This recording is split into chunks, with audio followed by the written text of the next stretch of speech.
ассалому алайкум ва раҳматуллоҳи ва баракоту дӯстон, бародарон, хоҳарони азиз, падарон, модарони гиромӣ.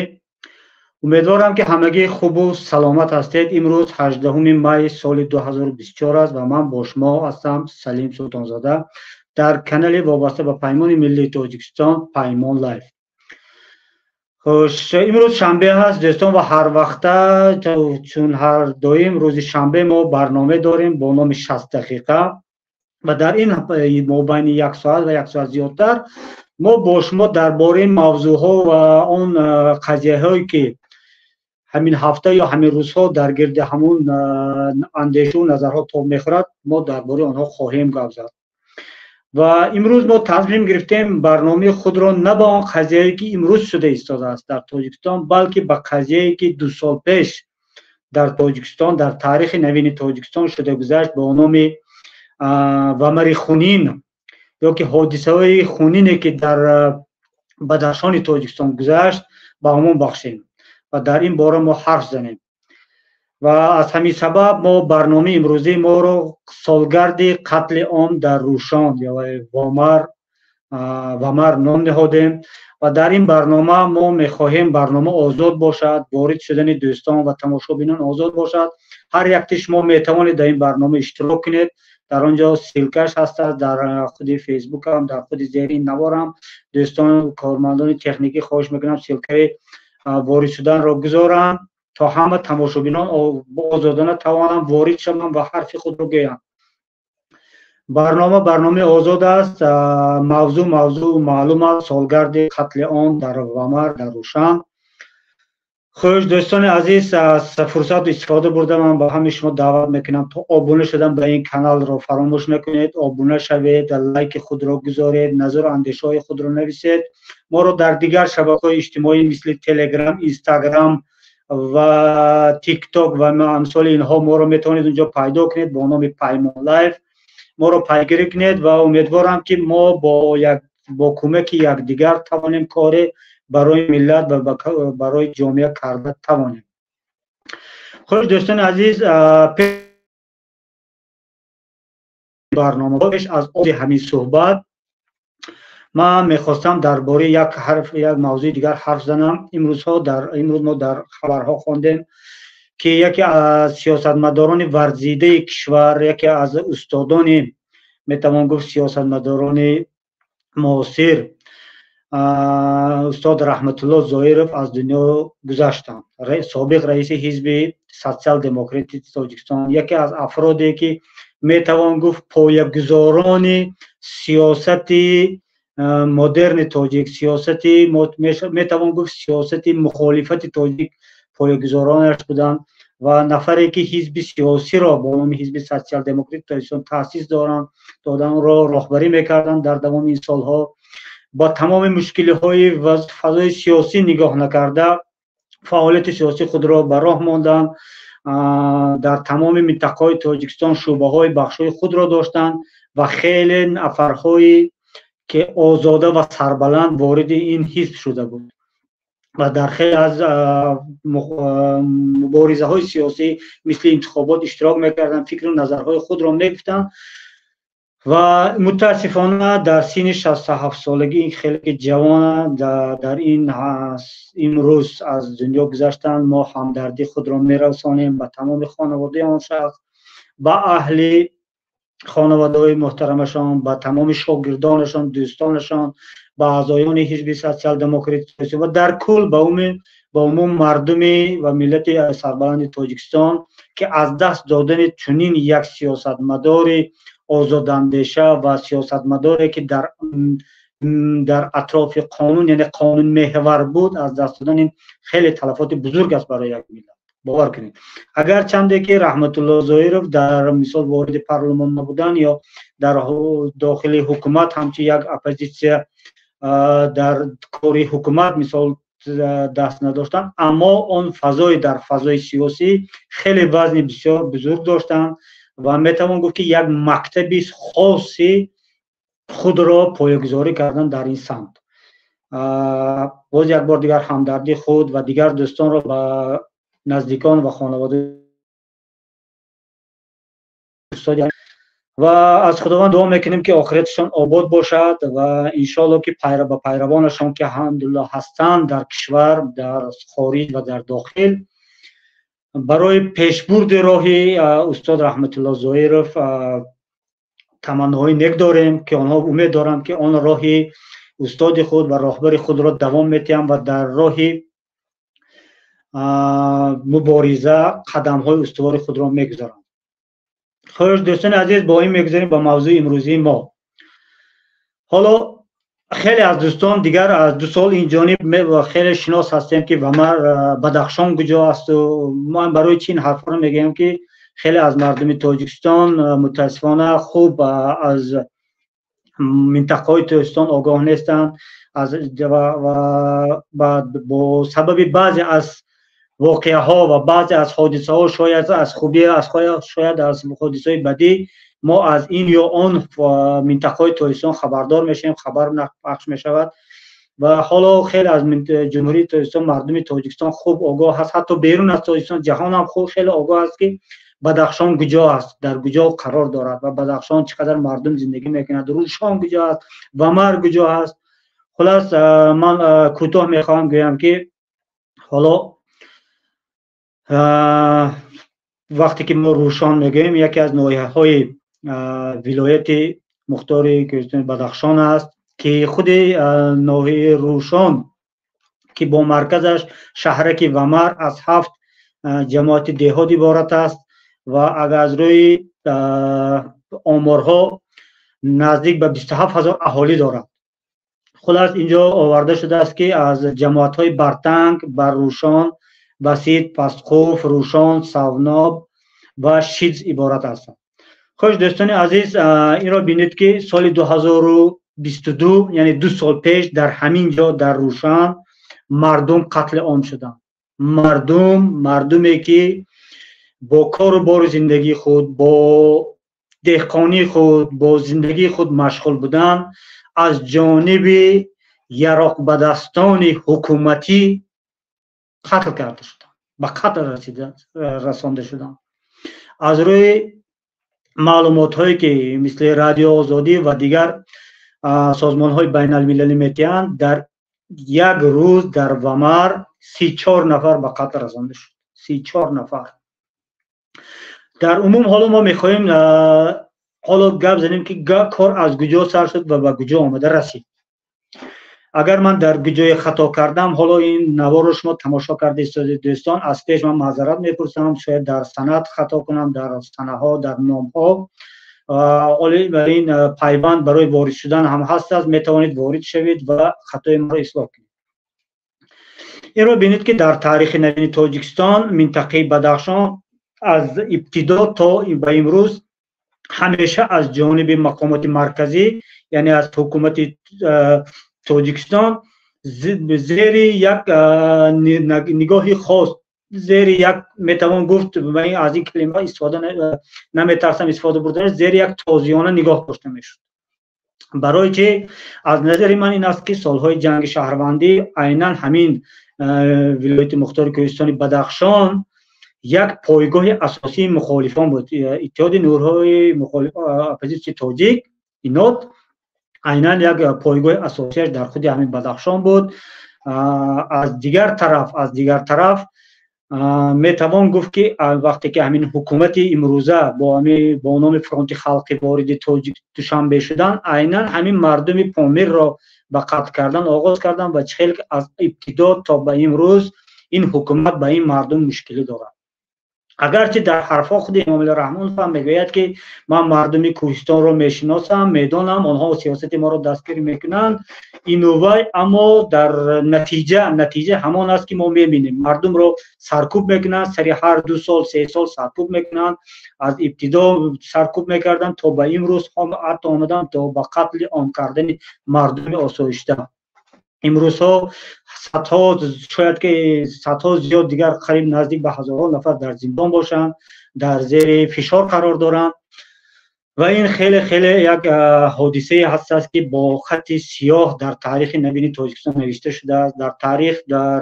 در تاریخ تاجیکستان حالا میگویند که تاریخ هر چیز رو در جای خودش میماند، وقت همه چیز رو در جای خودش میماند.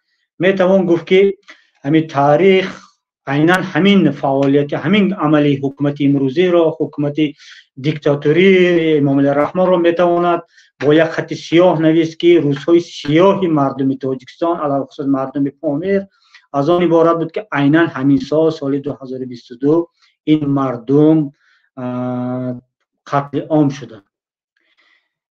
نفران و نخبگان این مردم به زندان کشیده شدند. خیلی از قهرمان‌هایشان، خیلی از میتوان گفت راهبلدهایشان، حتی تا روحانی‌هایشان، روحانی‌های این مردم که اکثر اسماعیلی مذهب هستند، روانی زندان برده شدند از جانب حکومت تاجیکستان. این واقعا اگر هر یک ملت در صحیفه تاریخ خود صحیفه‌های تیلاگین را داشته باشد، صحیفه‌های سیاه را داشته باشد، ما میتوان گفت که عیناً همین حادثه ومر صحیفه سیاهی تاجیکستان است. در عموم گریم همین تاجیکستان همچون یک جمهوری شده پیدا شدنش عیناً فرزندان همین بدخشان زحمت کشیدن. مثال آشکار و روشنش همین قهرمان تاجیکستان شیرینشاه شاه تیمور است که با سعی و حرکت‌هایی که در همان وقت یک نظام دیکتاتوری استالینی بود توانست برای برپا کردن یک جمهوری تاجیکستان، برای پیدا کردنش زحمت کشد.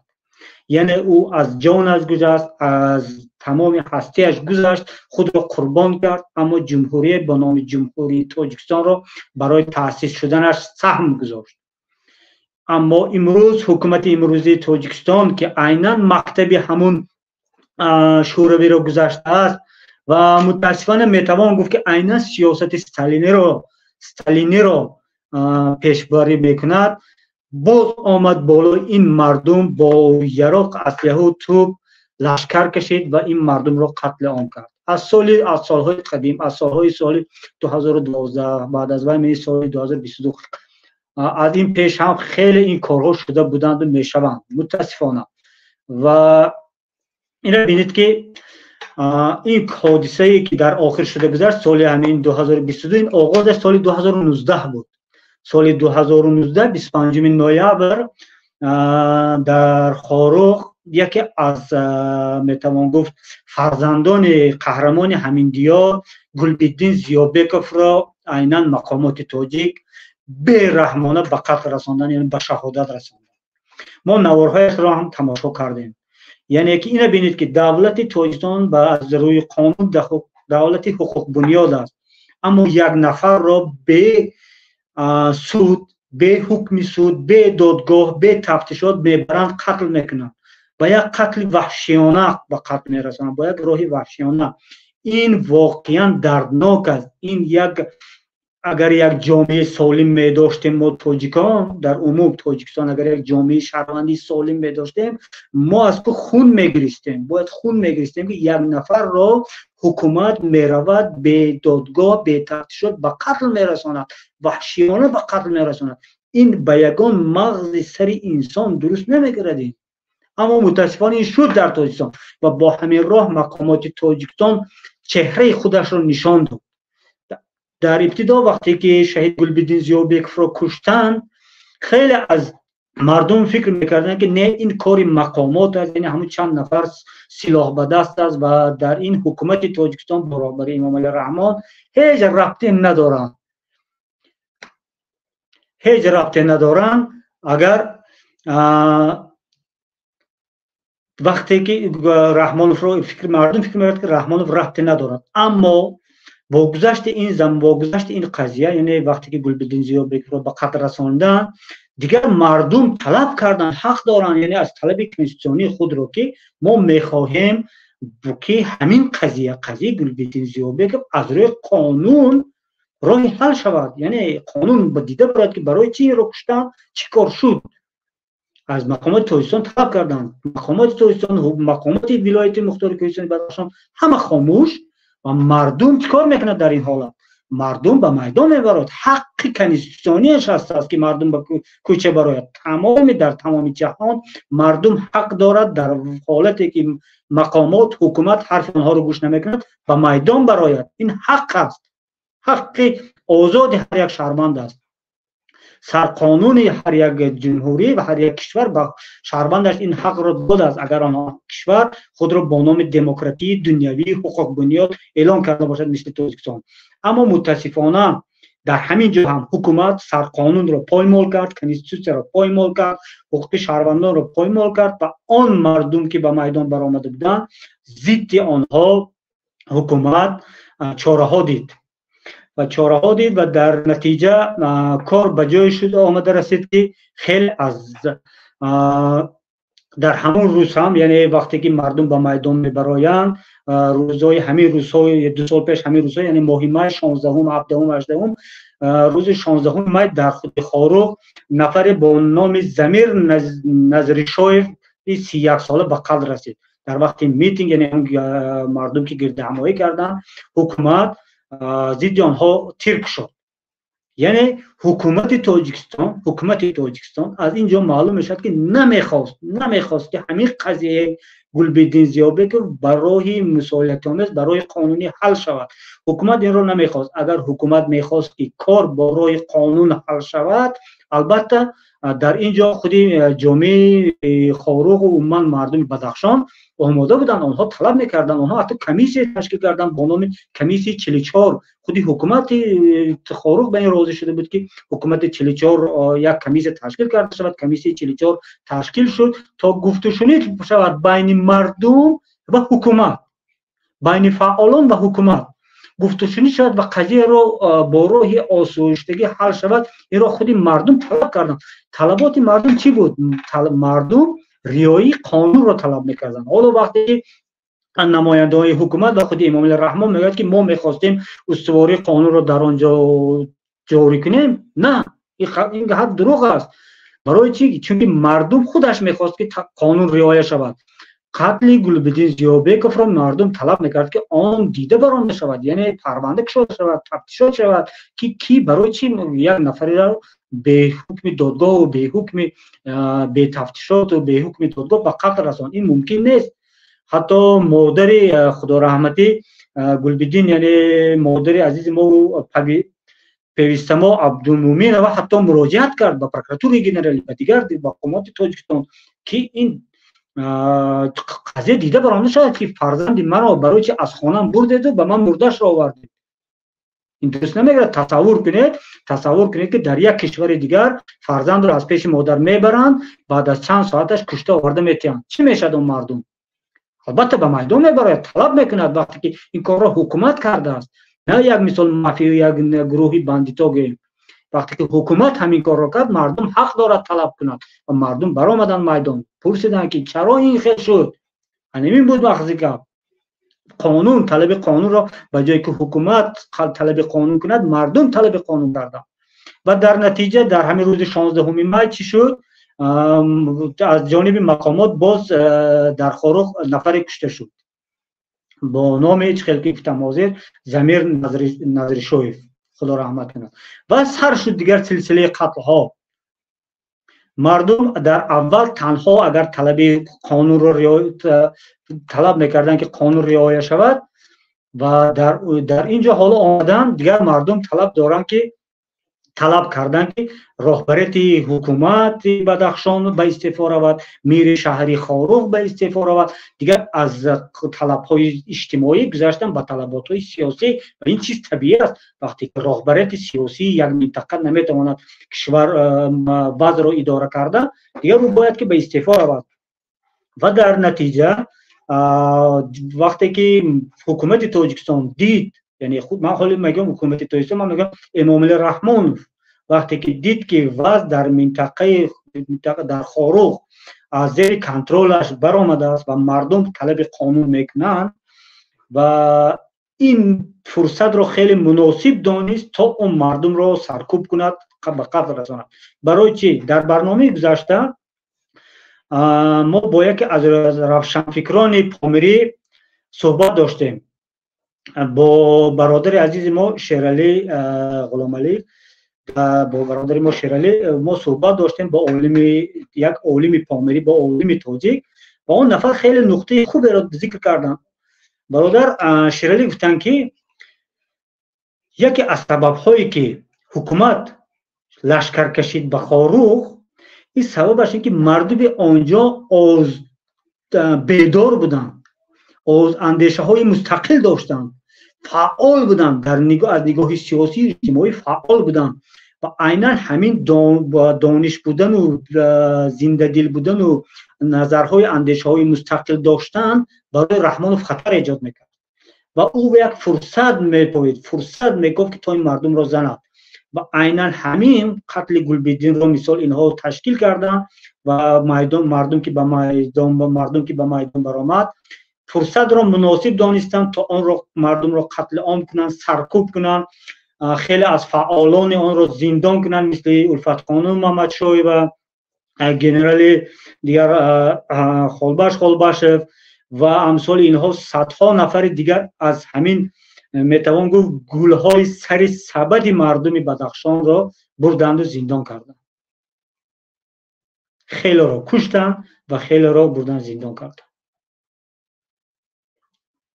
و این دوستان عیناً همین شب و روز 18 می در همین ومر به انجام آمد. یعنی وقتی که از دوشنبه از دیگر از ولایت ختلان لشکر به طرف خاروخ رما می شود، لشکر وقتی که یراق بدستان با تانک و توپ و با ماشین‌های زیر پوش به طرف خاروخ حرکت میکنند، وقتی که اگر خواهند که به واروخ وارد شوند آنها از ناحیه روشان میگذرند، یعنی از شهری که ومر میگذرند، و عیناً مردم ومر برای آن که در خاروخ قتل عام نشود به راه برآمدند، راه را بستند و نگذاشتند که همون کلان حربی ها نظامی ها به خاروخ رود.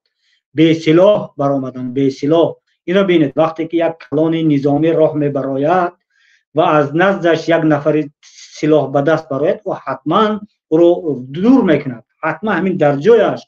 اما این رو ببینید که مردم ومر به یراق بودن، به سلاح بودن و چند ساعت بین این نظامیان و آن مردم به سلاح گفت و شنید به عمل می آید.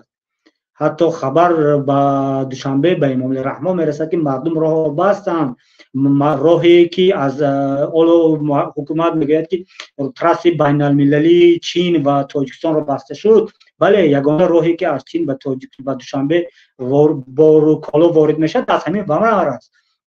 اما اینجا مردم پیش راه کلان نظامی را گرفتند تا در خاروخ مردم قتل عام نشوند. اما نظامیان چیکار کردند؟ نظامیان فرمان گرفتند که تا همین مردمی که در پروشون هستند به سلاح هستند آنها را قتل کنند.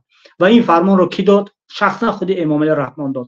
و با چند از گذشته وقتی که خیلی از مردم در شبکه‌های اجتماعی و در دیگر رسانه‌ها در قتل عام رستم امام علی را گناهکار می‌کردند، چون که گروه الفا که رفته بود اساسا میگویند زرزری اطاعت رستم امام علی است،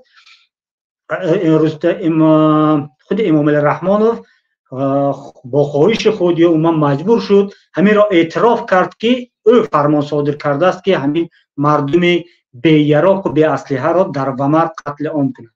حالا از دوستان من خواهش میکردم اگر همون نواری که امام علی رحمان خودش میگوید که من فرمان صادر کردم برای قتل مردم که 34 نفر کشته شود، اگر همون نوارش را داشته باشیم بذارید لطفا.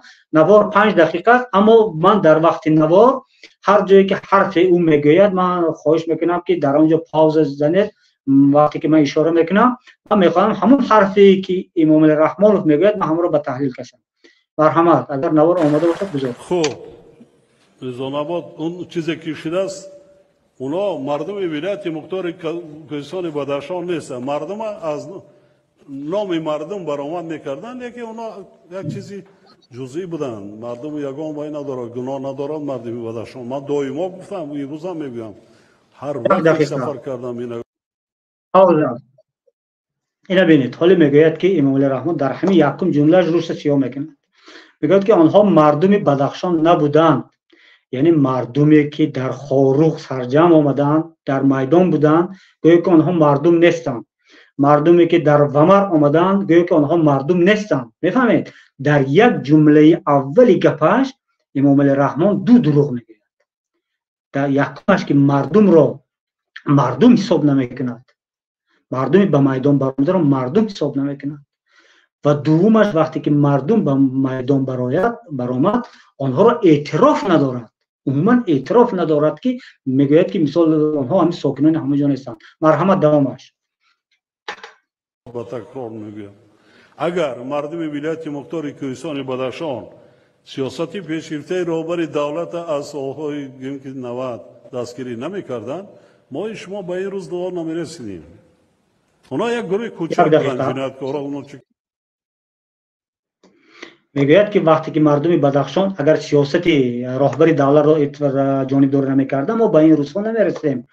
حالا دوستان من نگاه که از سال 90 گفته شده است، از سال 90 تا سال 97 تا سال همین سازشنامه صلح عیناً همین مردم بدخشان ضد سیاست خود بودند. امام علی رحمان پایگاه اساسی مخالفان تاجیک در همین جا بود، در بدخشان بود.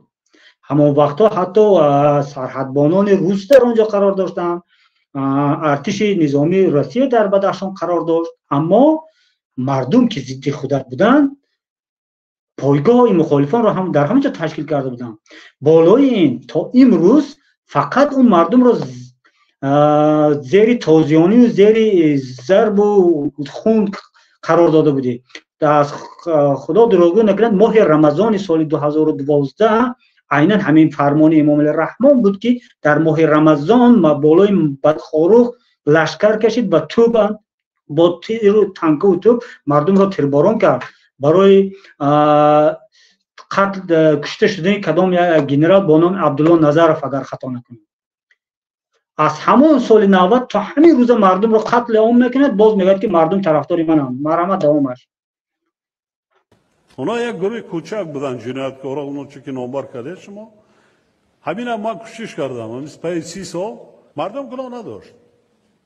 ما هیچ وقت میره باید دائما من میگم که در یک شهر خارق قریب 30,000 اهالی زندگی میکنه و ببینید چند نفری که وای کردن شمارش شمار است.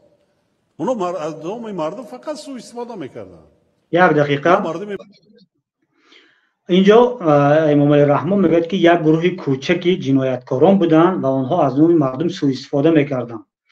اگر حالا ما اینجا در خاطرم فراموش شده است یک نوار دیگر را باید آماده میکردیم، نوار جنازه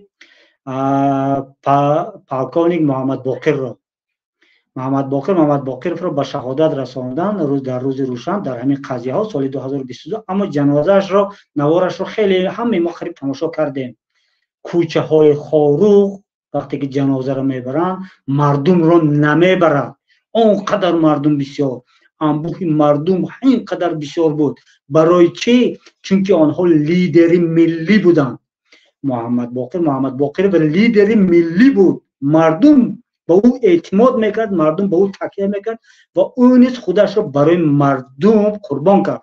برای چی خود را قربان کرد؟ چون که اگر او گفت که این دانست که حکومت یعنی نظام این رژیم دیکتاتوری خون او را میخواهد، اگر او خون او ریخته نشود تا او را نکشند این مردم را کشتن میگیرند. او به خاطری که مردم دیگر کشته نشود او خودش در روز روشن به کوچه آزاد برآمد، یعنی به کوچه برآمد تا تمام تیر یراق به دستان نامرد او را توانند نشان گیرند و به قتل رسانند. این آماده شده بود. حتی شاهدان میگویند که پیش از برآمدنش مثال طهارت کرد و برآمد و آماده شد برای مردن. این است لیدر. وقتی که یک او امام علی رحمان در اینجا نامش سیاه میکنه که آنها از نام مردم سوء استفاده میکردن، نه، ما دلیل را نگاه میکنیم. دلیل همان است که وقتی که جنازه شد انبوه مردم رو کوچه های خاروق نمیبرد. اینقدر بسیار بودن. در آن حالی که در آن زمان وقتی که محمد باقر را کشتن شهر خاروق زیر نشان قرار داده. تمام سلاح به دستان همونجا بودن. مردم در کوچه و پس کوچه ها میتوانستن کشن، اما مردم برآمدن تا محمد باقر را برن با همون شایسته با همون آبرومندانه زیر خاک کنند. برآمدن مردم. این است لیدرها. غیر از این اگر فراموش نکنیم که در تمام منطقه های دنیا از امریکا سر کرده تا ولادیواستوک روسیه، تاجیکان جهان، حتی همین زادگان بدخشان، پامیری ها نوارها میکردن و خواهش میکردن که همین قضیه بدخشان با راه آسایشته حل شود. یعنی آنها لیدر بودند. ولی رحمان میگه یک گروه کوچکی جنایتکاران بودن. نه، ای خودت که جنایتکار هستی که بردی همونا رو کشتی، مردم را به قتل رساندی، جنایت را خودت صادر کردی جناب امام رحمان، نه محمد باقر و دیگر یا الفت خانی ممشایی که بردی زندان کردی. مرحمت دوامش وای نمیکنن. سیمای مردم بدخشان نبودن نیستن. همین چیزا ما باید جدا کنیم. دائم ما در مناسبت ما باید جدا کنیم. من شخصا همین خیلی جدا میکنم. مردم کوهستان، تاجیکستان همه کوهستانی هستیم. 93% تاجیکستان کوه است. اصلا بسیار هم احساساتی است، هم دلهای پاک دارن. چه که باشن بگوین دلشان پاک است. زیاده از 15 مراتبه من اونا رو عفو کردم. کوشش کردم که با رای فقط تربیت کردن برگرداندن رای آسایشته اونا رو به حیات زندگی مقرری برگردانیم. یک دقیقه میگوید که در دوام 30 سال من آنها رو عفو کردم. 15 مراتبه گفت، خطا نکنم. گوش کنید دوستان، فرضاً یک نفر رو برای عفو کردن او باید که جنایت صادر کند، بعد او را عفو کرده میشود. و وقتی که انسان جنایت صادر نکرده است او را عفو کرده نمیشود. طلب کردن حق خود جنایت نیست. فرضاً من برآمدم حق خود را طلب کردم، پس من جنایتکارم. از نظر امام علی رحمان خیلی که حال گفته است، من چنین فکر میکنم که مثال مردم از روی احساسات این خیلی افسانه میگه. یعنی رحمانوف قانون رو یک طرف مونده است، از نگاه خودش بها میدهد که کس گناهکار است یا بیگناه. خیلی که یک کارمند تماجن را از جایش خیزاند و در تمام گناهاش به گردن مانده، در همانجا عفوش کرد. یعنی که رحمان فکر میکند که او دیگر همین نفرها که وقتی که حق خود را طلب کردن و همون بیزاری هایی که یا بیبندباری هایی که مقامات مرکزی در بدخشان میکرد اعتراض میکردن، آنها رو جنایتکار حساب میکنند. فرضاً من برایم وقتی که یک مقامات در ناحیه که من زندگی میکنم، مقامات منطقوی یگان قانون شکنی کند، من قانون رو طلب کنم، حقم رو طلب کنم، از نگاه امام علی رحمان من جنایتکارم. بفهمید؟ یعنی اینو میگوید که من 15 مرتبه عفو کردم و آنها رو تربیت کردم. میبخشید این دروغ است. برای چی؟ چون که آنها جنایت نکرده بودند. مرحمت دوامش 3-4 هزار مهمات جنگی گرفتگی ما. یک دقیقه نظامی در همین 30 سال 3-4 هزار 3-4 هزار مهمات جنگی گرفته است امام علی رحمان در دوام همین چند سال اخیر. میبخشیده اگر همون مردم روشان و ومر اگر 10 یراق میداشت خاکت میبخت. اگر 10 یراق میداشت خاکت را میبخت، الف را میبخت، از ایلک میگذراند. مردم یراق نداشتن. حالا در نوارهای هم دیده بودیم که چخیل مردم رو پیشش رو یراق مونده نوار میگیرن که گویا که با یراق بود. اول مردم رو میکشن، بعد در نظرش یراق میمانند، بعد عکس میگیرن و میگوین که من این با یراق بود. این همین افسانه های قدیمه است. مرحمت دوامش. خب این دیروز نشان دادگی یک از نوع که خبیر فطیر یک چیز آخرانش است. وقتی که کارهای آخران کردن ما معلومات رو داشتیم، اینها را لجانشان خواجه های خارجی به دست گرفت. در یک مهلت کوتاه 26 میلیون سومانی مبلغ زاریشان کردن. 26 میلیون.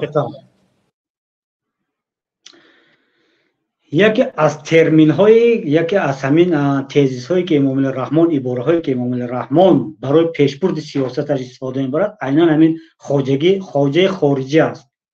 باور کنید. هر نفری که به سیاست او راضی نباشد یا که امام علی رحمه خواهد اون را از میدان دور کند، چی حزب باشد چی نفر باشد، او را میگوید خواجه خارجی دارد و از جانب خواجه خارجیش مبلغ گذاری شده است. آمدن امام علی رحمه را تاریخ شناسان خوب مینویسند. امام علی رحمه به حکومت چه خیلی رسید؟ امام علی رحمه از تاجیکستان از کولاب رفت قرشی، ترمیز ازبکستان. از ترمیز ازبکستان با معاون وزیر دفاع ازبکستان واخورد، با پالکونیک کراچکوف است واخورد. از آنجا آمدن به خوجند، یک تبدلات کردن با نام اجلاسی 16 و خود را رئیس شورا اعلام کرد و از آنجا با تانک و توپ همسایه ها آمد دوشنبه را اشغال کرد. کی از خواجه خارجی کی دارد؟ این خیلی خواجه خارجی کی دارد که به تو تانک و توپ میتید، یراق میتید، لشکر میتید؟ وزیر دفاع یکم از کجا بود؟ امام علی رحمه وزیر دفاع از ازبکستان بود. تو را سر قدرت کی آورد؟ پالکانی که روس آورد. خواجه خارجی تو کجاست؟ کرمل است. کی تو را مبلغ گذاری میکند حکومت را؟ من مردم کشی را مرحمت همون خواجه خارجی کرمل است. عیناً همین بعضی حربی روسیه که در تاجیکستان قرار دارد او برای تو گذاشته شده است که تو را حمایه کند از دست مردم است که مردم تو بالا ظلم میکنی. خواجه برای تو عسکر مانده است که تو را حمایه کند. تو خواجه داری یا مردم بدخشان یا دیگر مردم های دیگر منطقه تاجیکستان کی خواجه دارن؟ خواجه خارجی میگوید 26 میلیون مبلغ گذاری شده. تو چقدر مبلغ گذاری میشه؟ خیال میکنی با همون 92 میلیون که هواپیما خریدی از حساب خودت خریدی؟ البته از همون مبلغ هایی که از خارجه وارد میکنی خریده ای. کی خواجه دارد؟ مرحمت دوامش. همین گروه و رهبریشان میکردن از خارجه، همون حزب تروریستی نهضت اسلام و خواجه شد. همون هدف مقصد. یک دقیقه همین از بعض وقتی که کودک خواب نمیرد در گهواره اومد یا که وقتی که کم کم عقلش رو میشناسد، پدر و مادرش یا مامای و بابایش وقتی که کودک خواب نمیرد رو میترسونن که خواب کن که مثال مترسک آمد یا اجینه آمد و دیگر آمد، یعنی کودک از ترس خواب میکند. اول همون یک ابراز رو میسازن میگن که همین ابراز بد است و با همون ابراز دیگر مردم رو میترسانن. حالا حزب نهضت اسلامی تاجیکستان برای امام علی رحمه ابراز همون مترسک شده است. اگر خواهد مردم رو ترساند میگوید که انا حزب نهضت آمد این خیلی همین کار رو میکنه یا که حمله دستگیری میکنه. دوستان عزیز، اگر حزب نهضت حالا مثال ما از نام خودم میگم اما در عموم از روی تحلیل ها میتوان گفت اگر حزب نهضت اسلامی تاجیکستان واقعا میخواست که مثل سالهای 91-97 با عراق جنگ کند و در تاجیکستان امام علی را سرنگون کند، او اروپا نمی آمد. راهبرانش و دیگر اعضایانش نمی آمدن اروپا خود را پناهندگی در اینجا کوبند. از یک دریا گذشتم 500 متر است، 1 کیلومتر است از تاجیکستان به افغانستان گذشتم. در اون طرف سرحد یافتن عراق و یافتن دیگر پایگاه و دیگر 2 کره 2 است. این کار رو میکردن، میرفتن اون طرف دریا، از اون طرف میزدن میآمدن، اما این کار رو نکردن. برای چی؟ چون که آنها خونریزی رو نمیخواستن.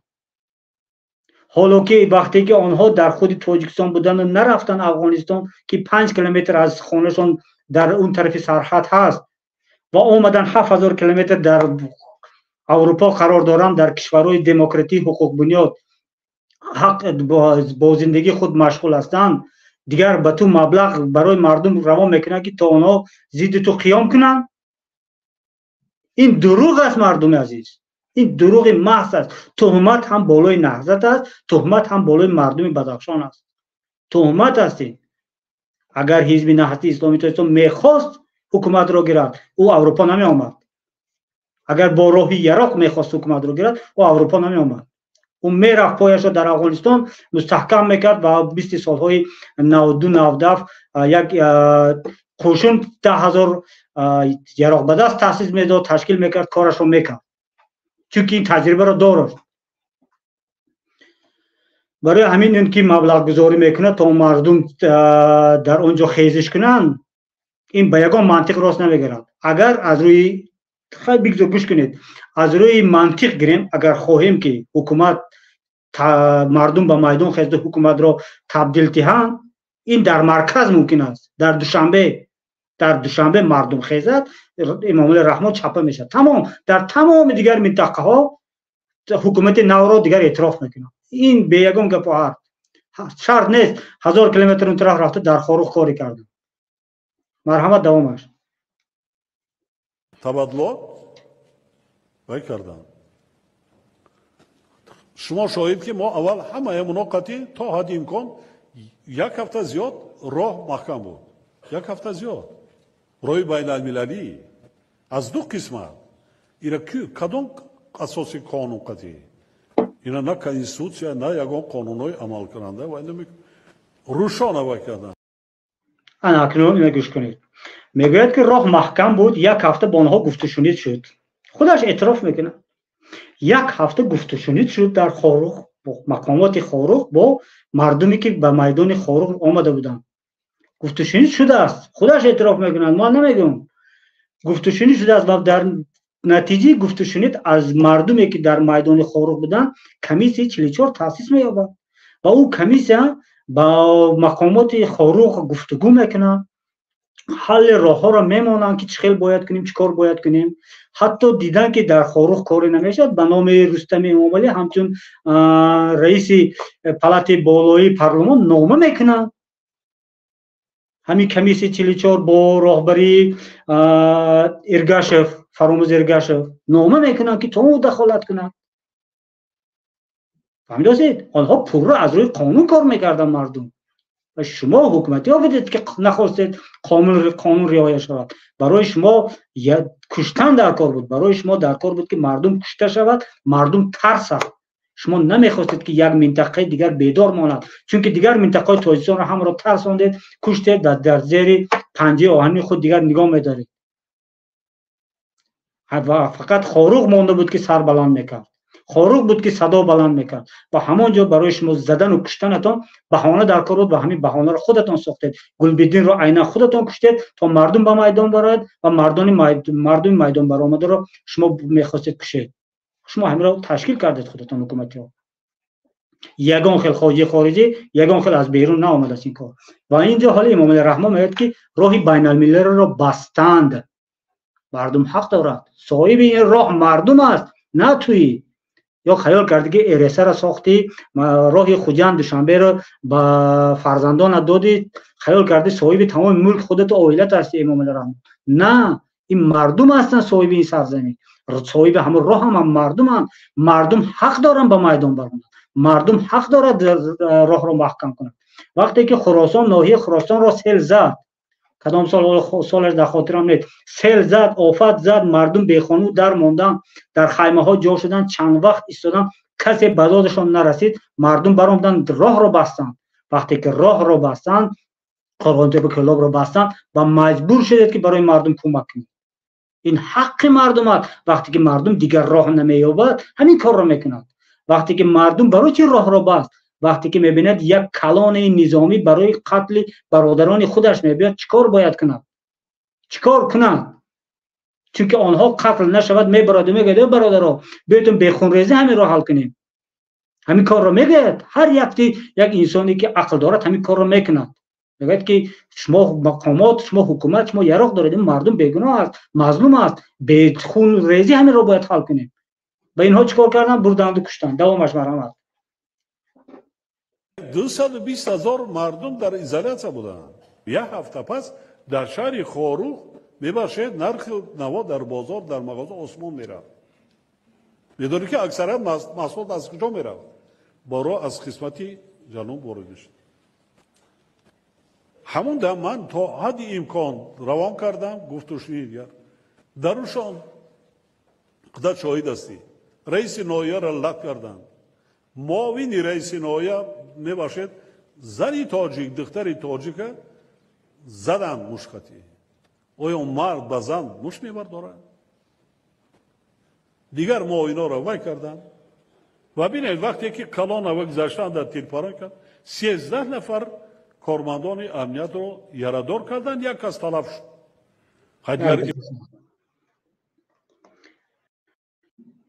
همین امام علی رحمانوف در همین افسانه بافتن با یا که منیپولیاسیون کردن با افکار مردم خیلی استا است. باور کنید وقتی که میخواد مردم رو با یک با پسیکولوژیش بازی کند، اون میگه که زن را زدم میدوند که مردم برای زن یک حرمت قائل است و هیچ مرد زن را نمیزند.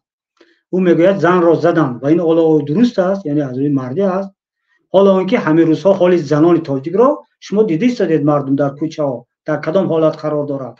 عیناً با سفارش همین امام علی رحمان مثال خیلی از موضوع بیرون باشدن با همون سطح پوشان را در کوچه گرفته سطرشان را میگیرند. این کاری مرد است. در این نوار باشد امام علی رحمان با افکار مردم بازی میکند، منیپولیاسیون کرده است. میگوید که زن را زدم. همون مردمی بدخشان اگر خودش را چی میگویم 1 تیر هم 10 تیر هم به زن دست نمیبرد. من با جوانان بدخشان شناس هستم، با جوانان پامیری شناس هستم. آنها آمدن فرزندشان را قربان کنن، هنوز زن و مادرشان را حمایت میکنن. هیچ نفر من باور دارم در همون میتینگ گردی حمایم هیچ نفر به زن دست نبرده، خود معاون رئیس باشد خود دیگر رئیس جماعت باشد. همین این دروغ است. بعد میگه که در روشان وقتی که کلان آمد چند نفر از حربی ها کشته شدن، زخمی شدن. مردم یراق نداشتن، تو را با چی میکشن؟ با رگتکه میکشن یا با کلان میکشن؟ مردم یراق نداشتن. این فتنه بود که انداخته، فتنه بود که راه انداخته تا مردم را نابود کنه. بهانه در کار بود که برای جامعه جهان.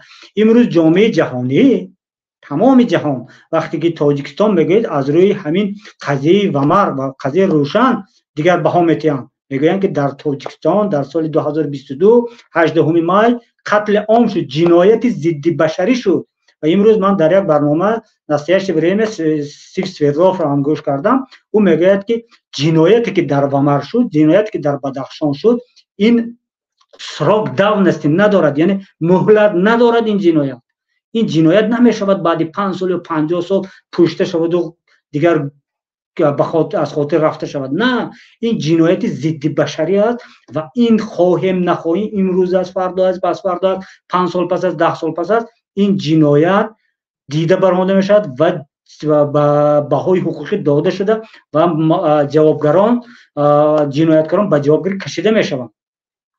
این دیگر از یوریسدیکسی حکومت تاجیکستان بیرون است، چون که حکومت تاجیکستان با امضا کردنش به حجت‌های بین المللی بین الخلقی مثل همین ریمسکی استاتوت میگه استاتوت ریم، یعنی به همون دادگاه بین المللی اعضا شده است.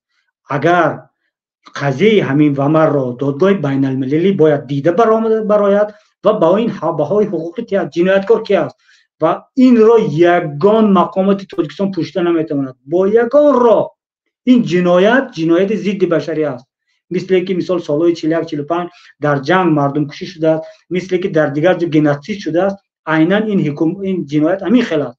این جنایت مهلت ندارد که ما این را پس‌تر کنیم. این جنایت حتما دیده برآورده میشود. مرحمت دوامش نبود. ما میدونستیم که همین چیزا اونا یراق اصلا همه این چیزا رو ماستا رو میترکونده درشان کپروکا رو میترکونده. های ما امر دادم که بینه تو حد امکان یراق به دستا را بیزرر گرد یا که با دستگیر کنید و اون مالی بخیر انا چی که شهری خورده دیده که ما عملیات حربی دیده. ولی در دوام گپش میگوید که ما نگذاشتیم که در خارج عملیات حربی شود. برای عملیات حربی در خاروخ کردن برای تو فرصت نرسید امام رحمان، چون که تو برای عملیات حربی در خاروخ کردن لشکر در کار بود و لشکر که آمد در ومر لشکر رو پیش راهش رو گرفتن و تو سوال همینجا میگه که من سپارش دادم. همینجا حاضر در تماشا کردیم، یعنی عینا قتل عام با سپارش امام رحمان شده است و برای دادگاه بین المللی همین نوار و همین حرفا کفایه است که حکم امام رحمان برآورده شود. البته پروسیدوری با دادگاه کشیدن معین است و اون برده شده است، چخیل که استیو سوردلوف گفت و من باور دارم که روز برای همین قضیه ومر امام رحمان پاسخ میدهد و تمام منصبدارانی که در این کار دست داشتن پاسخ میدهند. این بے پاسخ نمیماند این عمل. حالا در همین جا گفته شده است که مثال در آنجا مثال ما دیگر لشکر که برای قتل عام کردن من سپارش دادم.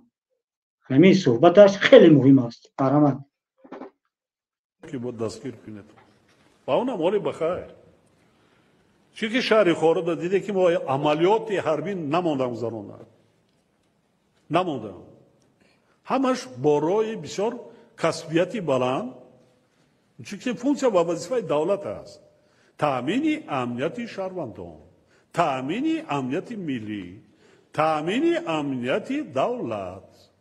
این فونکسیا و تأمین امنیت ملی و تأمین امنیت دولت و ملت. وقتی که تو مردم رو میکشی، ملت رو میکشی، با این راه میگه که من امنیت ملت رو تأمین کردم. وقتی که مردم حقوق خودش رو، حق خودش رو میپرسد، تو رو میکشی و میگه که من امنیت دولت رو تأمین کردم. وقتی که مردم از حق حقوق قانونی خود رو میپرسد و اون رو میکشی و میگه که من دیگر امنیت کشور و ملت و دولت همه ما رو تامین کرد. حتی ما کمیته داریم با نام کمیته دولت امنیت ملی با رهبری جنرال یتیموف.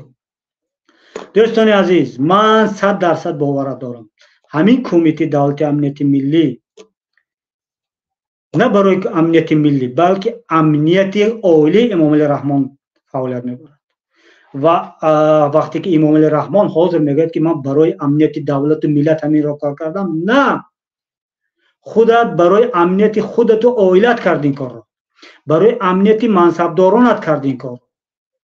تو مردم را برای آن کشتی که امنیت خودت و حکومتت تامین شده باشد، نه امنیت مردم، نه امنیت ملت، نه امنیت دیگر. در همین نقطه دوستان عزیز من یک متن را میخوانم. این متن از شاعر و یکی از روزنامه‌نگاران خیلی شناخته تاجیک استاد ظفر صوفی است. در همون شب روزها نوشته است. من همین را میخوانم، گوش کنید. بحران بدخشان فقط یک راه حل دارد که بدون قربانی و بدون خطر به امنیت و ثبات و یکپارچگی کشور صورت میگیرد و در راستای منفعت ملی سودآور می باشد. آن راه یگانه دخالت بی‌واسطه رئیس جمهور و مذاکره و کاملا صرف نظر کردن از همه گونه گزینه نظامی و استفاده از زور و سلاح است. مرحمت، یک نفر روشن فکر پیش از همین قضیه ومر، پیش از قتل عام مردم چنین فکر داده بود که یگانه راه حل یعنی گفت و شنید بین مردم و رئیس جمهور است، چون که تا همون قتل عام مردم با امام رحمان همچون یک راهبر اعتماد داشتند. حالا اینجا خبر می‌دهد که در استودیو کسی هست است، مرحمت اگر نفری در کمیز و در استودیو وارد شود، اگر شما وارد کنید با صحبت رو با دوام دادن میگیریم. فقط دوستان وقتی که صحبت میکنید با رعایت آداب و حرمت یکدیگر لطفا. مرحمت. برادر با نام واسه، شورش واسه چنین است؟ صداتون نیست، صداتون گریان کنید. سلام علیکم. و علیکم السلام. خیلی خوب. نظر شکر خدا. نظری شما عمیق به این موضوع. خدا رو شکر. موضوع چی موضوع اکو؟ حال شما از موضوع خبر ندارید. سلام وارد جان. برنامه شدید. خب من حاضر اومدم تو موضوع همین است که 2 سال پیش در خاروق چی گذشت. شما خبر دارید 2 سال پیش در خاروق چی گذشته بود؟ در بدخشان، در ومر خبر دارم. بله. چی گذشته بود به نظر شما؟ شما ساکن کدام منطقه؟ ولایت سوخت. خوش، ولایت سوخت باشید. از کدام منطقهش گپ میزنید؟ از کدام ناحیه‌اش؟ همه خوجند، شهر خوجند. خب چی گذشت 2 سال پیش در خاروق؟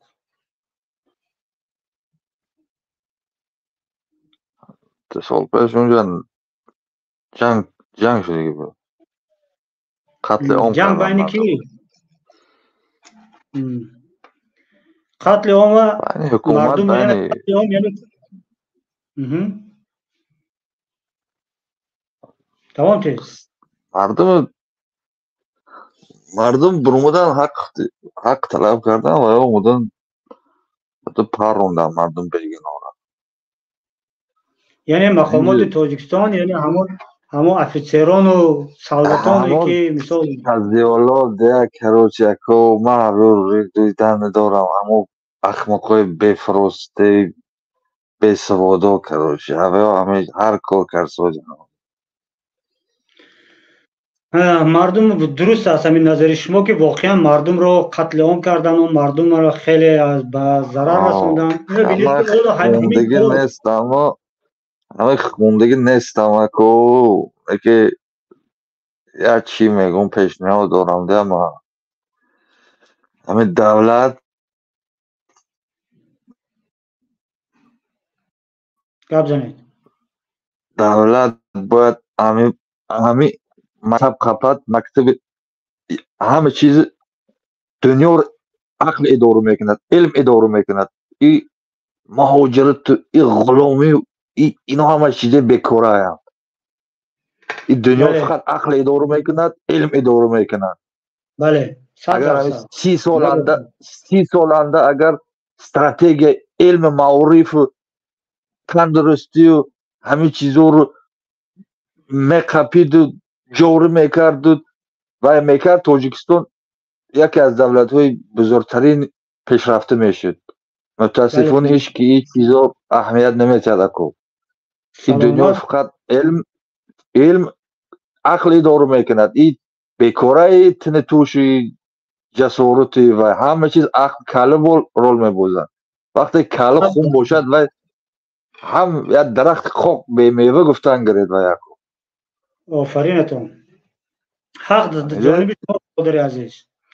واقعا وقتی که ما طرفدار همین کی سلیمکو، ما همه طرفدار همین کی همین جوانو فقط همین نه کسی باشد نباشد هم بچه او پلکتی کلغف سکو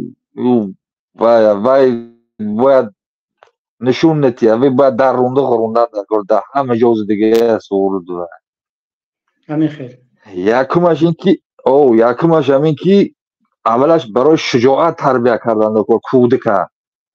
وقتی کودک رفت پسیکولوژی سیاستی و یا در تمام جا اوج سیاست جورش دیگه سیاست و رفت اوج میبیند هیچ نیسته یک چاپلوس میشد. همین خیلی تا جسارت نباشد همون فعالیتش فقط چاپلوسی میشد. راست دل شجاع کردن در اکو دل شجاع رفشینی آینده هست. انشاءالله زنده باشد برادر عزیز. سلامت باشه سلیمکو، در امان خدا باشه. ترس خودش دشمن ایمان است. می وقتی که انسان ترس دارد، ترس یعنی از مخلوق، ترس وقتی که از مخلوق دارد این خودش به خودش ضرر دارد، به ایمان ضرر می‌رسد. وقتی که ما حق را می‌بینیم و حق را گفته نمی‌تونیم این خودش یک از ناچاری که شد، دیگر این بیچارگی است. خیلی خوب برادر عزیز، زنده باشید. من همه پیشنهادم همه کی اکو همه اگر خدا خواهد همه آینده دولت وای شود تو خدا خواهد نوگری شود تو مثالش وای شود همه سیاستی یکم معارف دیدن در کار که بچه ها فرزنده ها نبیره ها بی سواد نمونند، محتاج یک کس نشوند. وقتی که سواد داری، عقل داری، دانش داری، تو در تمام جا در تمام ساحه در چیزی که باشد نباشد تو رزقت میابی، نانت میابی، زندگیت میابی. وقتی که تو به عقلی علم نیست، آدم به علم یک چوب قاقه یک اینسترومنت گفتن گرده به یک هیچ نیست، درخت به میوه فقط علم آموختن در کار. فقط مکتب معارف همه چیز مکتب قپیده باغچه بچگان قپیدن در کار به هم تو میبرد تا دانشگاه را. همه دانشجو 50 کتاب نخونده باشد در دانشگاه باید قبولش نکنه. تو علم همش همه چیز در حالا همین در مکتب ها وقتی که همین صنف یک و چاپلوسی آماده میکنن، مقصدش که همین گفته های شما نشود. از صنف یک به چاپلوسی، از باغچه به چاپلوسی آماده میکنن که مثل همین خیلی که میگوید مردم همون جوان جسارت و دانش پیدا میکنن. البته فقط همین خدا خواهد موفقیت امیدوارم که خداوند باید امید کار کرد همین یک ایسو شد همه جا بجا شد برو خدا خواهد. انشاءالله میشه خدا خواهد. خدا باشید، حرکت کنید تا مردم بیدار کنید تا گرد اطرافتان با همین عقیده‌ای که خود شما دارید با همین مردم و دادر و برادران با همین عقیده پیش کنید، تبلیغ کنید، ترغیب کنید. بسیار عقیده خوب است. سلامت باشید برادر عزیز. اکو تبای درمان خدا باشه رحمت. خداوند نگهبانتون باشه. مالش اکو درمان خدا باشه. سلامت باشه. خداوند نگهبانتون. اینجا میبینم برادر تقایف هستم. میکروفونشون گرون کنید. سلام علیکم. و علیکم السلام. اکو چه شما خوب هستید؟ برادر محمد خیلی سازی سلامتی آن از احوال خوب. الحمدلله خوب. موضوع درباره چی؟ موضوع درباره 2 سال قضیه 2 سال پیش خاروق و روشن، وقتی که مردم خاروق و روشن مثل مردم گرجستان به میدان برآمد، حکومت امام علی رحمان آنها را تیرپران کرد. اما در گرجستان چی گپ؟ تیرپرانی نکردن. نه اینجا یگان کس هیچ کس اولا یگان کس به خوردار نبود. مقامات که زورش نرسید بعد در روسیه روان کردن، همونو زدن مردم گرجستان. مردم که گپ زدن آنها عموما به زبانی اینها جواب دادن نتونستن، علاقه فهمیدن که значит اینجا چی گپی هست. حالا همین در پامیر هم در بدخشان هم میگن روس‌ها را آورده بودن برای قتل مردم. بله این 100% تاجیک هیچ جگاه تاجیک نمیکشد. فقط همون 400 مغول تیار کردگی و بعد همین روس ها میروند تاجیک های قتل میکنن. آدمی بننگ و ناموسی دیلش برای مردمش میسوختگی همون بسیار است. پر دم تاجیکستان با خدمت میکنن، مردمشون نمیرسن. اونها بیعقل نیستن که به خاطر یک دیکتاتور بروین مردمشون پرانه کشن. همه رسانه ها با همین نوارای گرجستان باور کنید پر شد.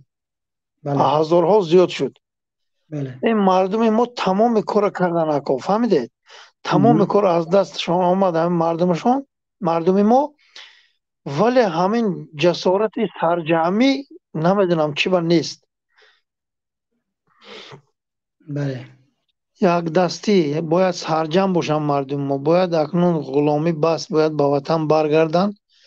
همون نان آش جای کار تاجیکستان با اگر اینو روان کنین خودکامه ها 40 میلیون تاجیک به خدا تاجیکستان نان میزده کو. آنقدر زواد، آنقدر کانای تیلا، آنقدر کانای نقره، آنقدر کانای انگشت فهمیدی؟ یا خودی وادی این زرافشان کارهای اگر گردون میخورن، کنی برای مردم کنی دیگر دولت ها میرن کار میکنن تاجیکستان. یا خودی وادی زرافشان این میتواند مردم ما پولش کم وقت نه همین کانایش میگم کانو باید ما کانو خلاص کنیم تاجیکستان از همین خودکامه ها. بعدا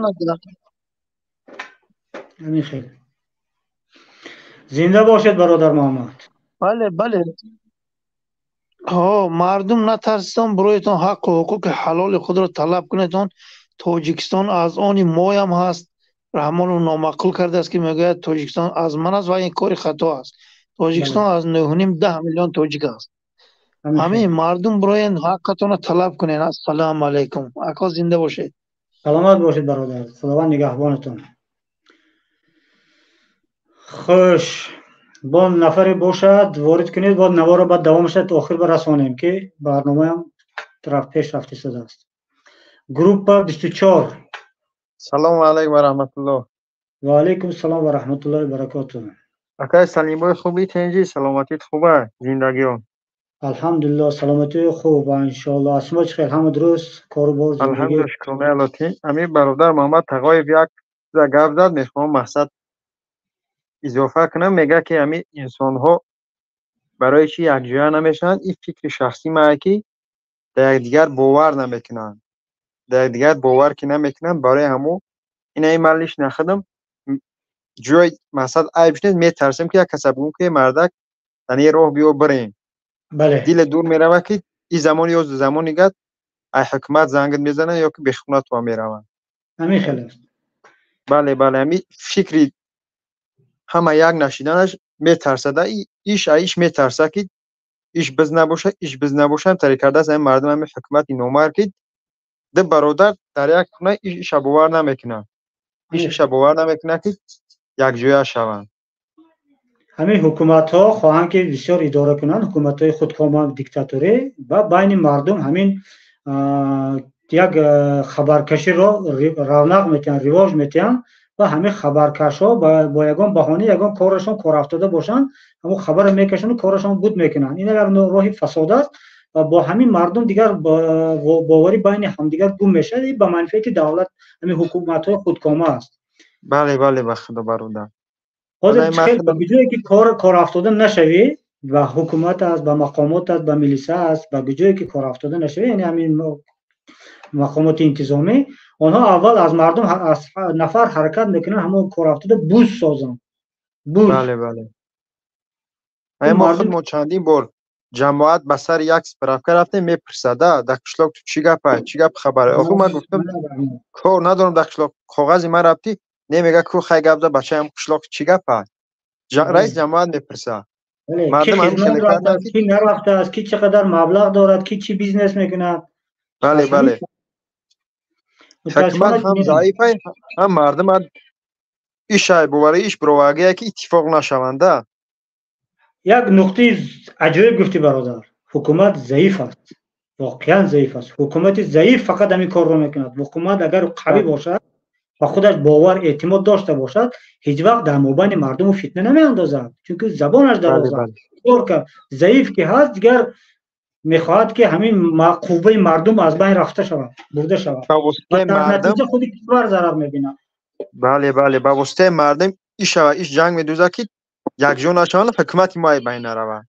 حکومت ضعیف کرد همین راه را پیش میبره. خیلی خوب گفتی برادر. سلامت باش. سلامت باش برادر سلیم جان. الله حفظتون کنه. خداوند نگهبانتون باشه. خوش ما نفری رو داریم به فکرم در استودیو. بله سلام و رحمت الله. و علیکم السلام و رحمت الله و برکاته. برادر محمد بفرمایید. خوبی برادر خان؟ سلامتی زندگی همه طرفه؟ خدا با دعای شما. خب دایره همه وضعیت که شده گذشت 2 سال پیش در موضوع در برای اوه. بله ثبت بله در حقیقت قتل عام شدگی در ولایت بدخشان، مختار بدخشان. خب به هیچ منوال امام علی رحمون خودش اپرودت کرده نمیتونه. همون خودت مناظر برنامه پیگیری کردم، پیشتر هم گوش کردم. امام علی رحمون خودش از کریوینا به زبان خودش میگه که من فرمان دادم که بزرگ گردانده شوم. چه خیلی که خودت گفتی راه میبندن، حکومت میان اکروژن میکنن، این حق ملت است، حق مردم است. این راه این وطن مادرتون ساخته است که بیای فرمان بتی. مخالف است، اپوزیسیا یا روغ داره، هر کسی هست نیست که تو باید که بیای حکومت گفتن، باید که بیای با وی مذاکره کنی. راه قتل و کشتار این راهی با هدف رسیدن نیست. راه نیست که مشکل را برطرف کنی. مشکل دو چند می شود.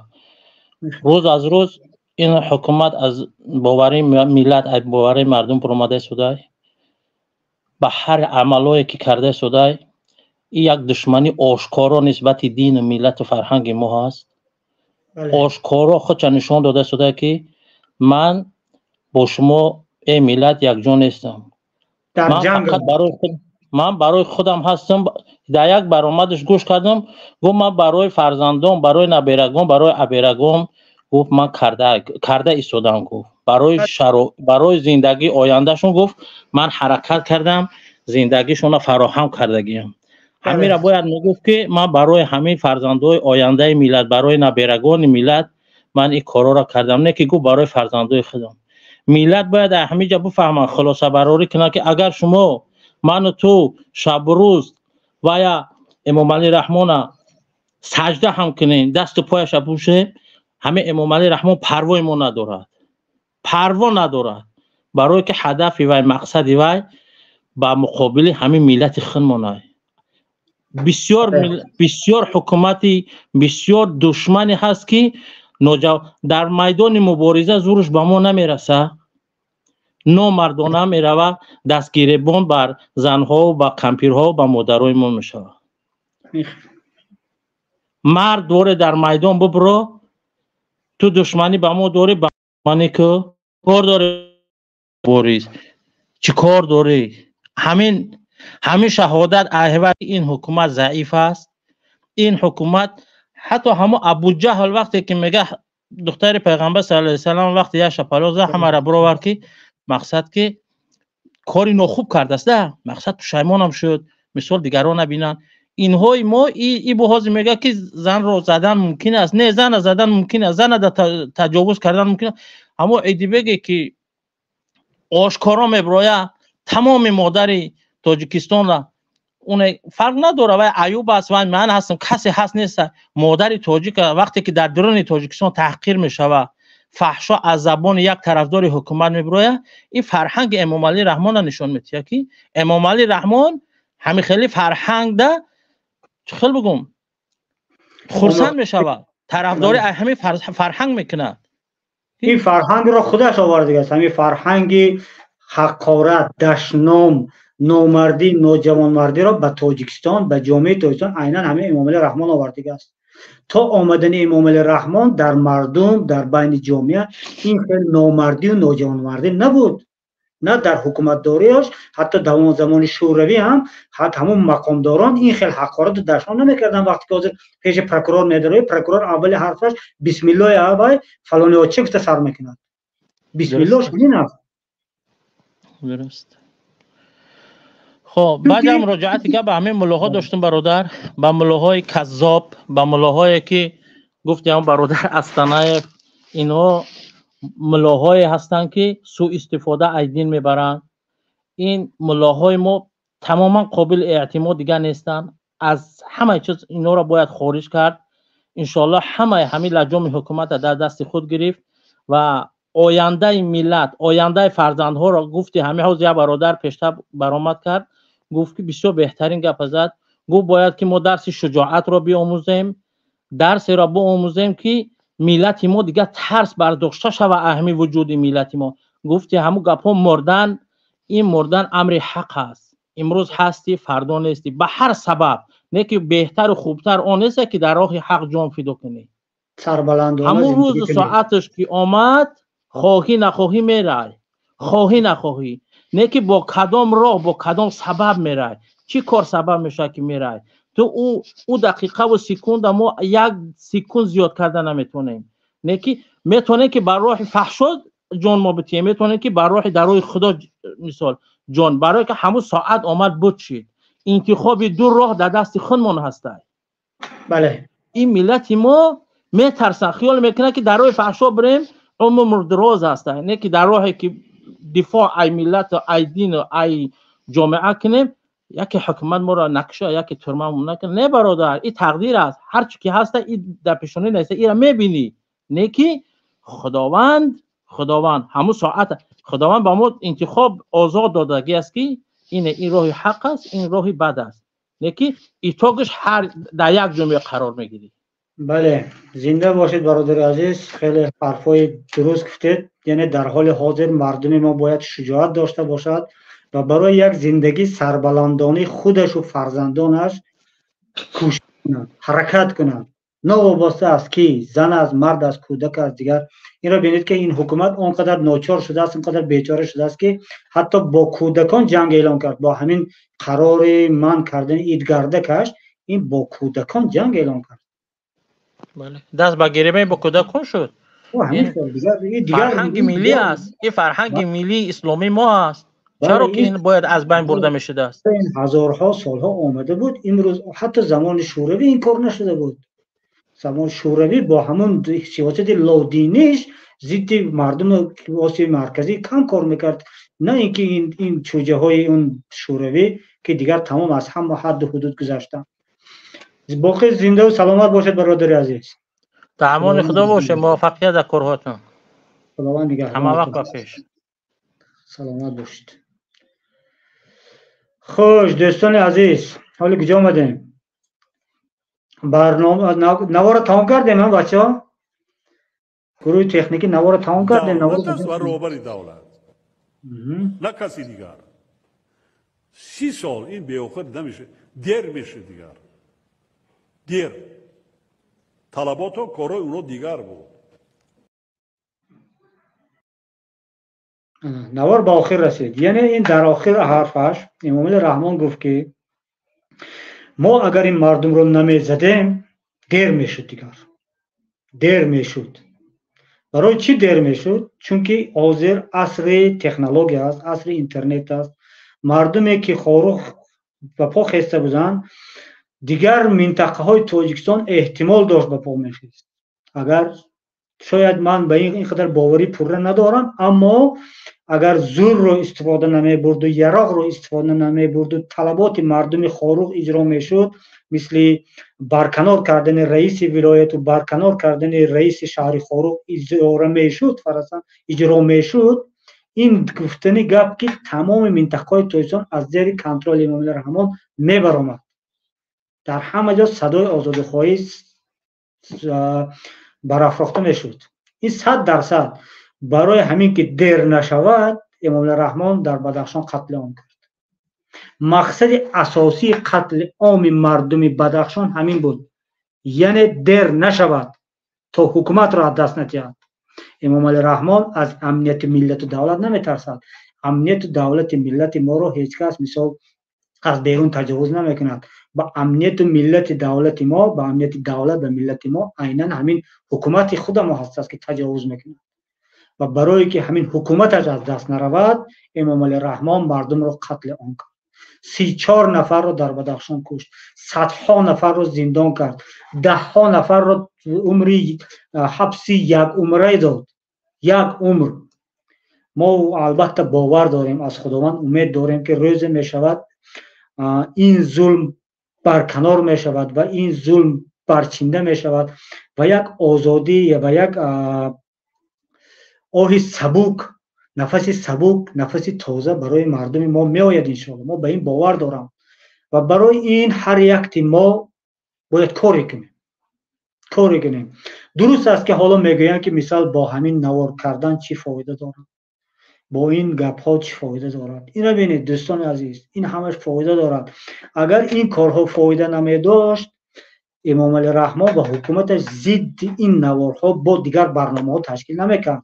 مخالفان را از تمام گرد دنیا با همین دستگیر کرده، با هر خیل راهها و دزدیده تاجیکستان نمیبرد، چون که از همین یک نوار یک مخالف با یک همین تلفنش میشد، همین تلفنش با یک سری کامپیوتر استال میمونه، برنامه میکنه. رحمانوف که از همین میترسد، برای همین پیش راهی رو میخواد گرفت. مرحمت پامیر نالچار. سلام علیکم برادر سوز، خوب تین اولو کور برو خوب. و علیکم السلام ساز برادر، سلامتی خودتون نباشید. درود بر شما و تماشاگران شما. دیروز حادثه گلبدین زیوبیکوف بود، امروز از یاد بسیار او رفت. بله. روز گذشته حادثه کولو، او جوانی را که گرفتن چوک کردن، نواروش و فکرم که دیدگی نیاکه، او جوانی را که چوکش کردن و الله عالم نامش عبدالقادر بود چی بود دیگه یادم رفته. بله. او روز او حادثه بود، از یاد مردم بازم رفت. اوسته رسیدیم بود بر روزای اول سطر ایجاب. بله. امروز باشه سطر مادر و خواهرای ما را گرفته استند در تاجیکستان. امروز هم بازم مردم خپند. بله. فردا به الله قسم اگر بیایم در داخل خونهاتون با زناتون چند دقیقه خواب و خیستون معین کنند طبق قانون، در این میرون نشوید. بله. برای اون که هر یک نفر ما را نیست کردن، ما از دور در دهان خود خواب گرفته فقط تماشا کردیم. بله. چه گفتیم؟ فقط گفتیم اونو یک عده تروریست بدن. بله. همچنان که خود امام علی رحمان در تمام برآمداش میگویم من 32 سال باز با تروریست و اکستریمیست مبارزه برده استودم. اما تروریست و اکستریمیست کیست؟ ملت مردم. همین ملت، همین مردم خودمون. کسی سر بلند کرد گرفتن تروریستش گفتن، اکستریمیستش گفتن. همچنانه که دیروز حادثه کراکو سیتی هال شد. امروز مردم در چه وضعیت قرار دارد؟ بازم یک عده همو ابله و احمقا برآمده پیشوا و پیش گفته گشتیم. او پیشواتون که پیش باشد. همین روزای گذشته اولی هم دیر نشده، یک هفته یا 2 هفته گذشت، نیم تاجیکستان از سیل آمد ششت برد. در گجای اقل همون پیشواتون که برویه بگه ای مردم من امروز با شما هم. او یک چند صورت های همون امچهی سدیدیم که همون توفله های خود بلیسک دادگی در همون نواروی استانه گرفت برو ورچون نشان داد به مردم که یو رفتن همون صورت گرفت و رفتن و برای مردم نجاتی نرفتن. همون ملت همون مردم خودش خود چه نجات داد. یا فقط رفتن در همونجا صورت گرفتن تو که برسانه های همون داخله نشان بدن که در حقیقت اینه با دستور و هدایت های پیشوای سنگ و کلوخ ما رفتیم در همون جا یک صورت گرفتیم و ما مردم نجات دادیم. در صورتی که چند پیش از تاجیکستان در روسیه و قزاقستان بود، خدا دروغگو نکنه، همین گونه یک آفت طبیعی اومد. اولین شده امام علی رحمان کمکای خود به او روان کرد. ما نمیگیم نکنه بکنه، اول خیش میگم بعد درویش. حادثه که در ترکیه شد اولین شده بازم امام علی کمکای خود روان کرد. من همین برق هم اول برای همسایه برای پولش بعد به خودی. بله بله باز شرم نکرده برآوردن یک نوار این دیلن سمچوبو پرابلم کردن کروچ 2 نفر در بولوی همو استالبا او 2 نفر اگه او کابل ویسا کول باشد 20 نفر پدر خطیبی اور که او کابل ویسا کول تا برداشته نمیتونی. ما که کار کردیم در همو کابل و پاول کتی ما سر کار گرفتیم میدونم شما او پروستا برای در چشم مردم همی خوب پوشیدن بود. بله. گرفتن خیلی کردن تمام کار کرده استانمون بچه اولی همو خپیم دمو فقط چی دادن؟ یک تا فابریکای شکرانه و یک تا فابریکای خاموش باش. با پیش هم بله بله باز میگن که در سیاست کردور نشه.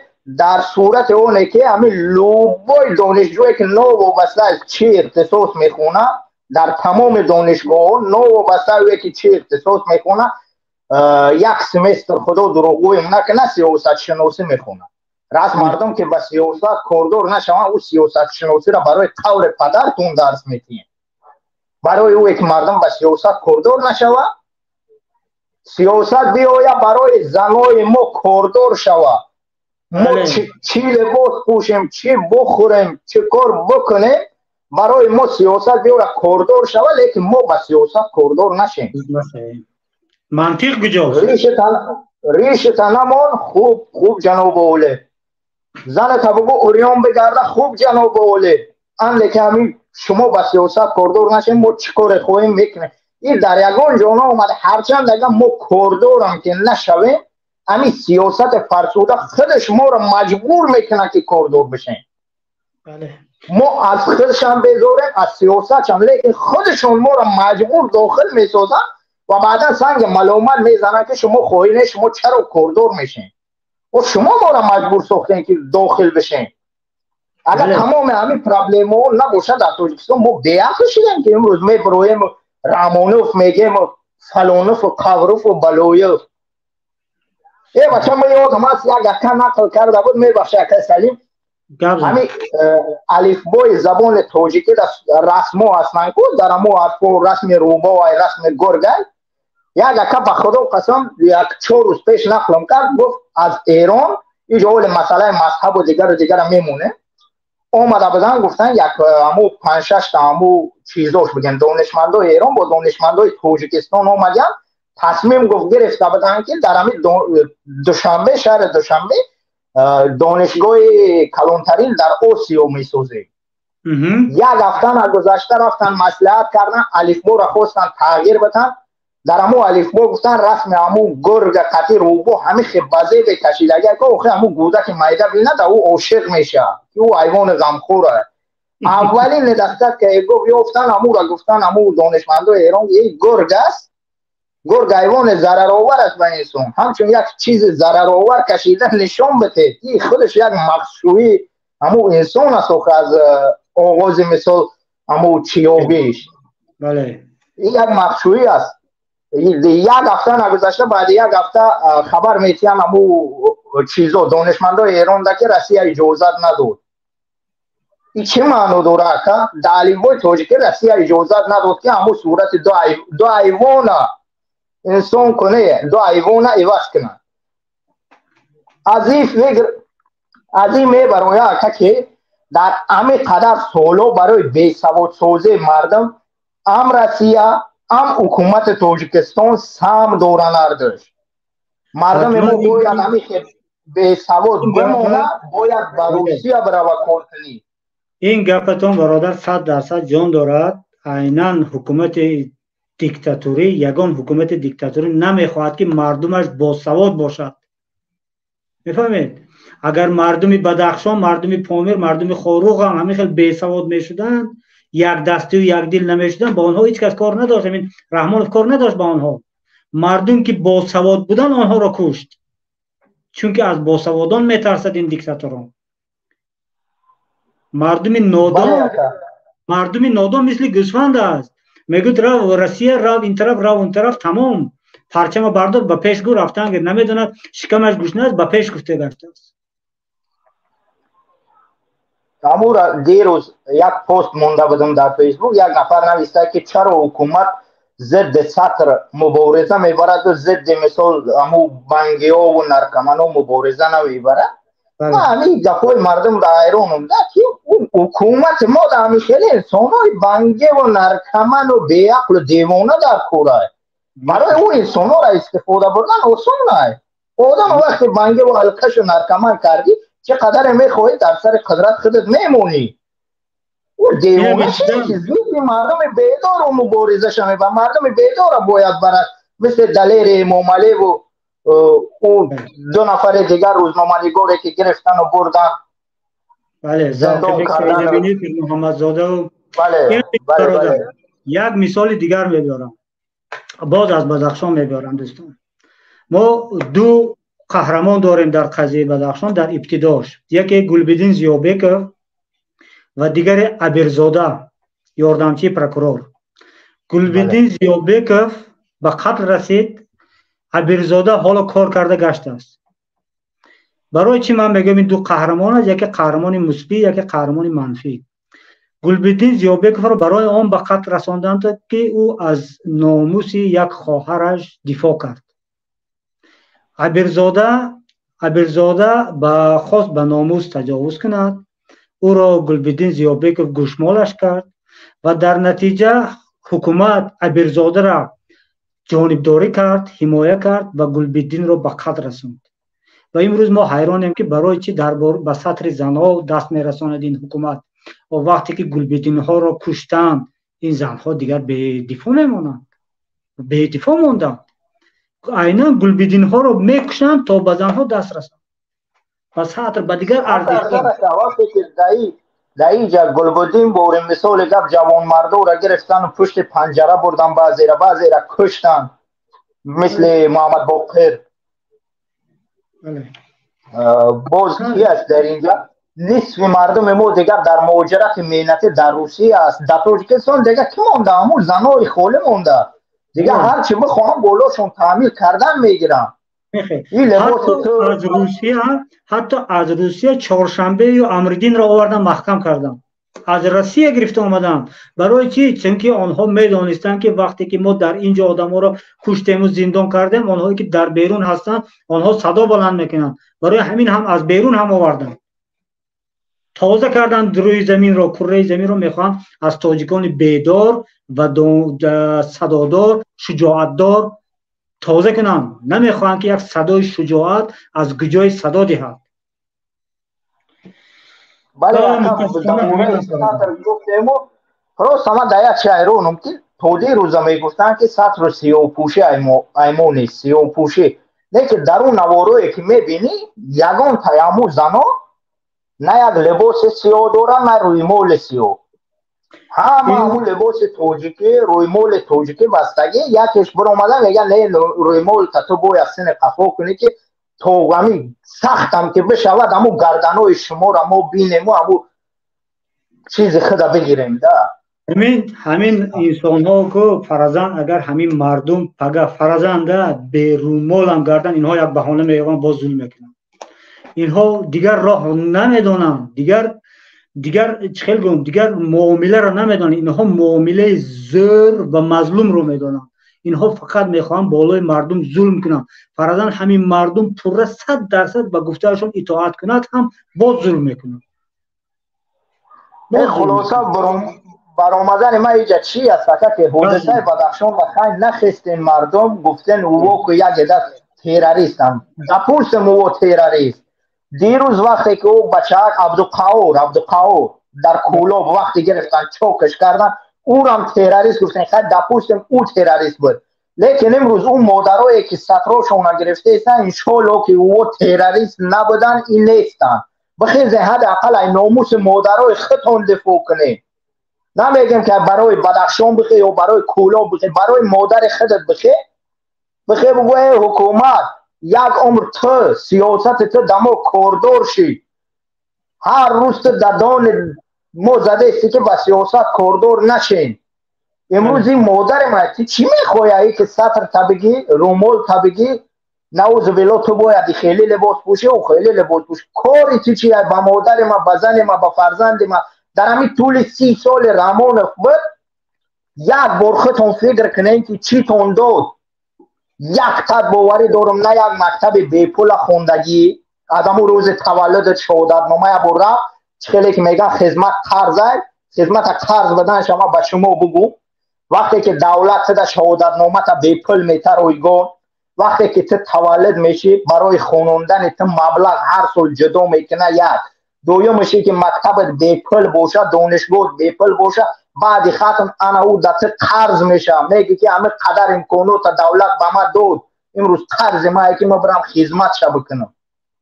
لیکن ما در طول حیات خودم این همه قدر شدم. او ما در لوگو جا گفتم که ما خدمت نکردم، این نمیکنم.